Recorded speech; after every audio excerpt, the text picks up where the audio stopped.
Assalamualaikum warahmatullahi wabarakatuh. Kami dari kelompok 2 Kewirausahaan B, dari saya Suci Maharani Perdana, Triardi Gusyananda, Fadilah Ihsan,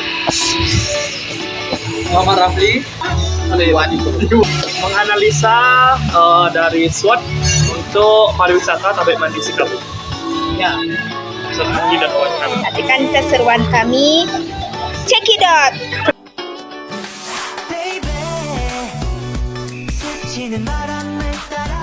Bisa tolong cerita enggak Pak sejarah bentuknya atau sejarah mula adanya Tabek Mandi Sikabu Pak?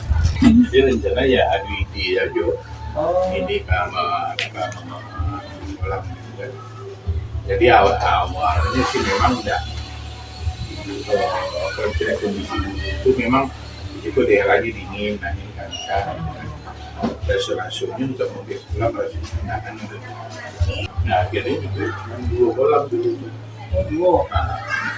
Jadi artinya di situ dulu kalau enggak itu katakanlah ikan atau bahan gitu kan.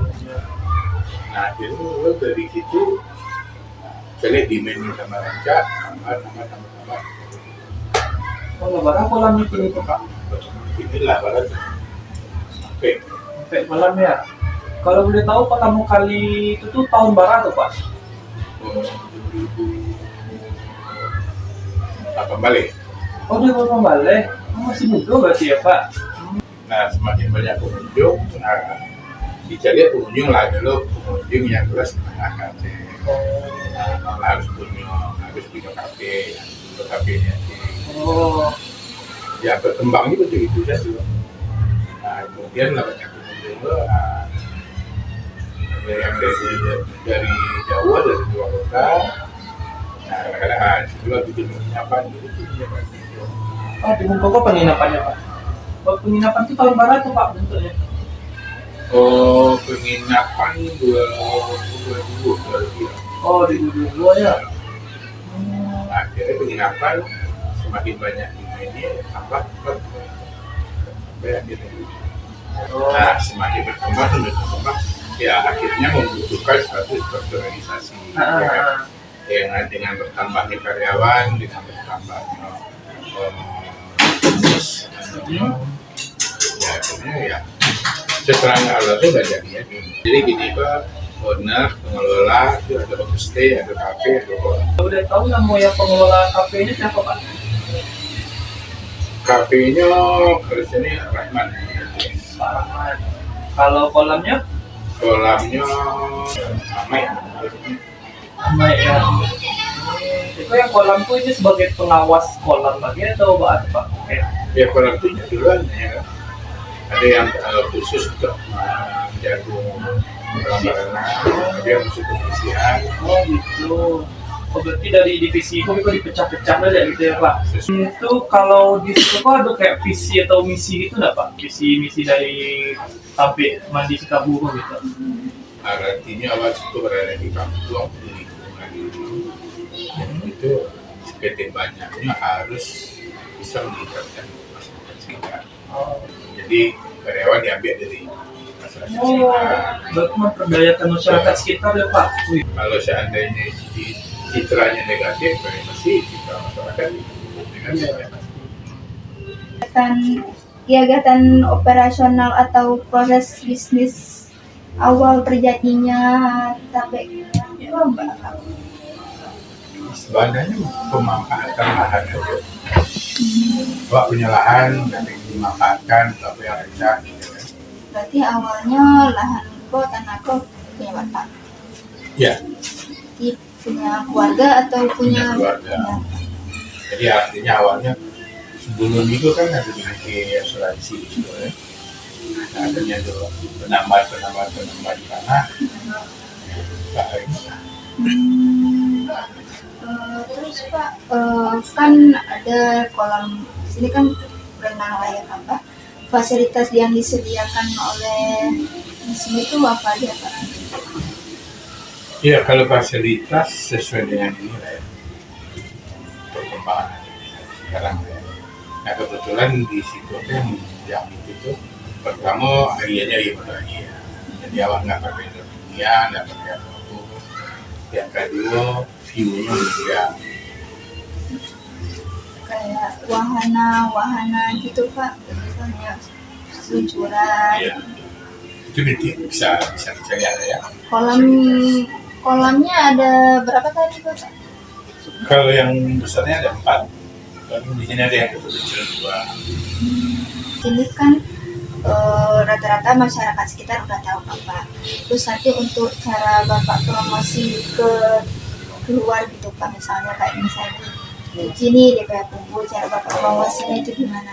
Jadi untuk promosi sekarang memang promosi gratis, lebih gampang kan. Nah, apalagi kita sekarang juga ada di IG juga, punya TikTok juga. Kalau boleh tahu nama IG-nya apa Pak? Tapi mandi sudah. Kalau tadi kan nggak bahas kayak fasilitas itu Pak, kalau kayak keunggulan dari tempat pemandian ini kira-kira apa aja Pak? Ya, keunggulannya itu tadi. Jadi kita sumber airnya sumber mata air. Ya. Jadi tidak pakai zat kimia, tidak pakai favorit, tidak pakai ini. Berarti alami itu. Yang kedua, di kita view-nya menunjang. Sehingga kalau dengan view-nya bagus itu ya kita nggak perlu terlalu orang kan menikmati view, lalu kita bikin hal-hal yang menarik perhatian lah ya. Nah, kalau dari keunggulan otomatis ada kekurangan juga kan Pak. Berarti kalau kayak kekurangan atau kelemahan dari tempat pemandian ini kira-kira apa aja Pak? Nah, kelemahannya itu ya memang ada ini sih. Kayak tadi kita merekrut karyawan hanya di kampus kita. Pastilah untuk mendidik orang dengan latar belakangnya, kebiasaannya yang itu menjadi sesuatu yang begini ya. Kalau gampangnya lebih baik kita bikin iklan. Kita butuh karyawan yang spesifikasinya ini, bidangnya ini ya kita bisa nyari orang yang bisa ini.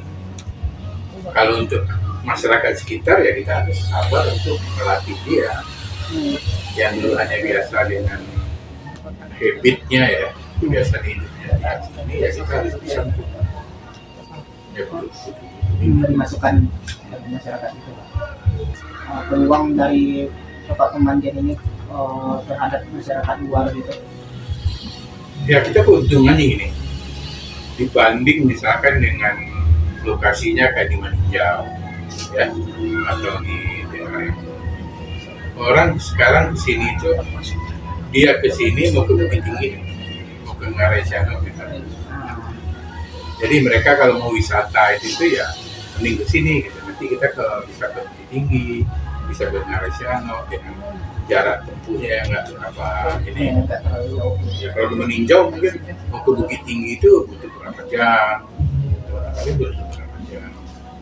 Maupun yang mengadakan acara atau galeri atau acara kantor, ya mereka lebih baik ya dekat gitu kan. Terus titik kumpulnya pun lebih gampang. Apa saja ancaman yang ada terhadap pabrik mandi Cikabul Pak? Contohnya kan ancaman itu kan kayak mungkin curah hujan yang di lingkungan sekitar sini kan termasuk tinggi ya Pak. Kadang hujan, angin-angin, atau ada nggak pesaing yang mungkin yang bisa menarik pengunjung Bapak keluar gitu ya? Ya kalau kita dalam usaha kadang-kadang prinsipnya gini ya. Kita jangan menganggap orang membuat yang sama itu sebagai saing. Selalu kita menganggap itu mitra.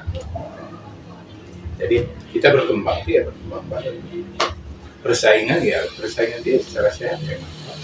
Justru dengan adanya itu tuh ya semakin cepat kita naik. Berarti kompetisi yang ada tuh membuat pabrik mandi Cikabul itu mengembangkan apa yang udah ada tuh Pak, biar jadi menarik untuk pengunjung lainnya Mas.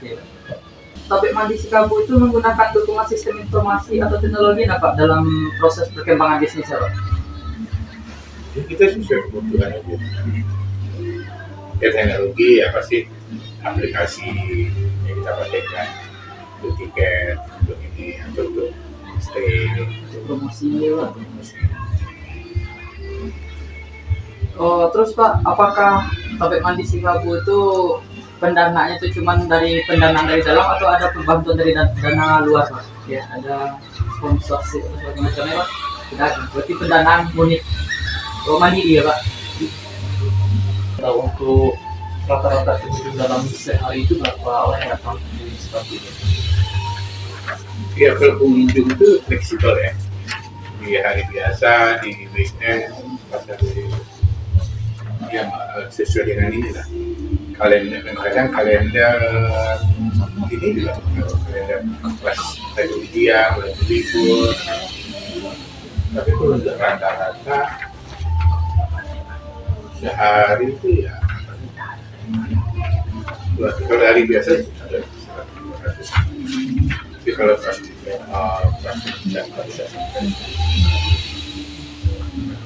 sampai sini.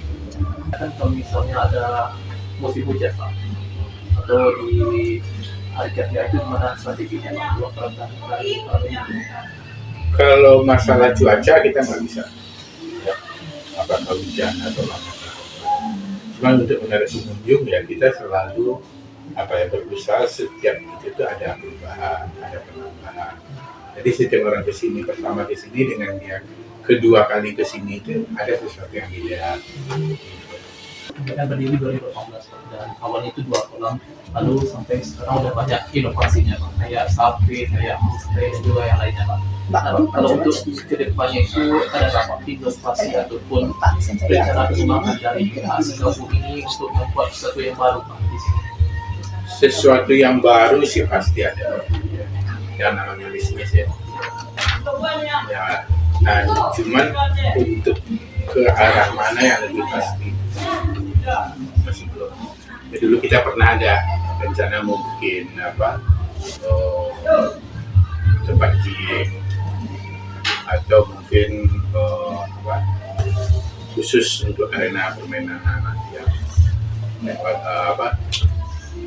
gila.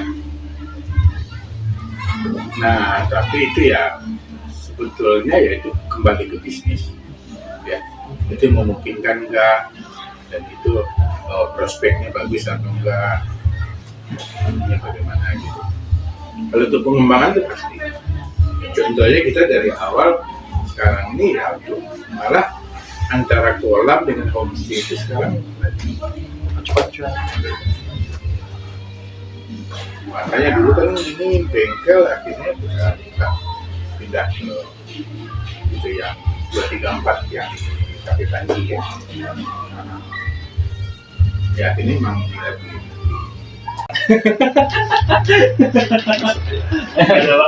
Bisa jalan. Jadi bisa jalan di sini semua, atas juga nanti ke belakang juga bisa. 스치는 바람을 따라 떠날래 아무도 모르게 하루 이틀 미뤘던 bucket list 더 늦기 전에 feel again. Jadi sementara teman-teman kita lagi membimbing untuk mengisi kuesioner, Uci dan Isan akan menjelaskan tentang fasilitas-fasilitas di tempat pemandian. Tempat pemandian Sabe Mandi Sikabu. Oke, check it. Jadi di sini tuh ada kolam renangnya, ada satu. Ini nih untuk anak-anak. Ada juga di sini kayak ember jatuhnya dan juga ada seluncurannya. Dan juga di sana ada kolam untuk yang dewasa dan remaja. Di sana ada juga tempat teman-teman bermain, tempat duduk-duduk. Dan di sana ada juga tuh seluncuran. Dan ada juga tempat spot foto yang langsung ke kawasan pemandangan asri. Wow. Nah ini ya, kantinnya. Di sana ada bakso, ada rujak. Itu juga. Mungkin lainnya yang menjual pop mie, gorengan. Ah itu gorengan dimakan posta tadi. Namanya posta. Itu dia. Guys, kami ada ketemu sama kakak-kakak cantik ini nih lagi mandi-mandi. Adik-adik. Nah, jadi kita mau minta kata-kata untuk tempat ini dari adiknya ya. Mandi si kamu. Mantap. 내 맘에 love, love, love, light all my life 새롭게 love, love, love, light all my love 설레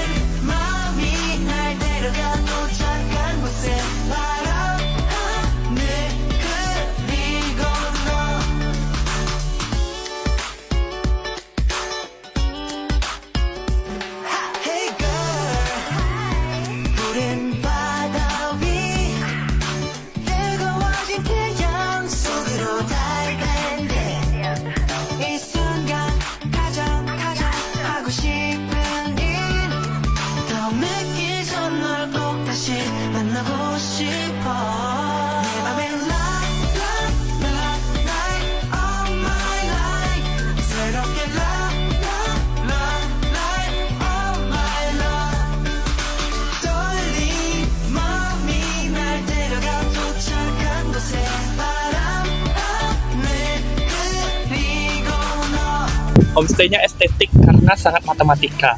Kenapa tuh? Segitiga? Enggak, apanya segitiga? Piramid nanti.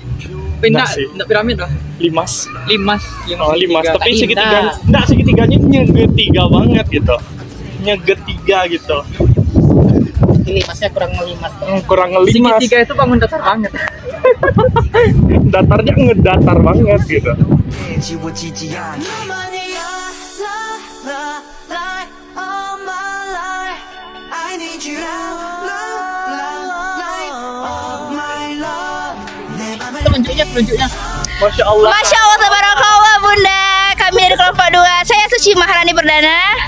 Saya siapa aja? Saya orang lain. Saya. Saya dulu. Urutan. Saya Anu. Baru dia bilang saya hamba Allah. Saya hamba Allah. Salam kita. Masya Allah. Kami pamit undur diri. Bye bye. Allah. Allahu Akbar. Assalamualaikum warahmatullahi wabarakatuh. Baiklah, selanjutnya saya akan menjabarkan dan menjelaskan tentang hasil dari analisis SWOT yang angketnya sudah kami bagikan kepada beberapa responden, di mana kami menemukan 10 responden dari pengunjung dan juga pegawai. Di mana dari hasil analisis ditemukan bahwa hasil skor dari kekuatan adalah 42,7 dan untuk skor kelemahan adalah 29,6 dan hasil skor dari peluang yaitu 41,1 dan ancaman adalah 28. Selanjutnya kami melakukan juga perhitungan untuk membuat grafik SWOT yang dimana ditemukan bahwa untuk titik X-nya adalah 6,55 dan titik Y-nya adalah 6,55. Dari titik tersebut dapat disimpulkan bahwa tempat wisata Tabe Mandi Sikabu berada di kuadran 1, di mana jika hasil analisis diposisikan pada kuadran 1, ini berarti situasinya sedang sangat prima, di mana dalam segi internal memiliki keunggulan, sumber daya, dan kompetensi yang sangat kuat, dan di saat yang bersamaan kondisi lingkungan luar sedang memberikan peluang emas yang sejalan dengan kekuatan tersebut. Sekian dari kami. Assalamualaikum warahmatullahi wabarakatuh.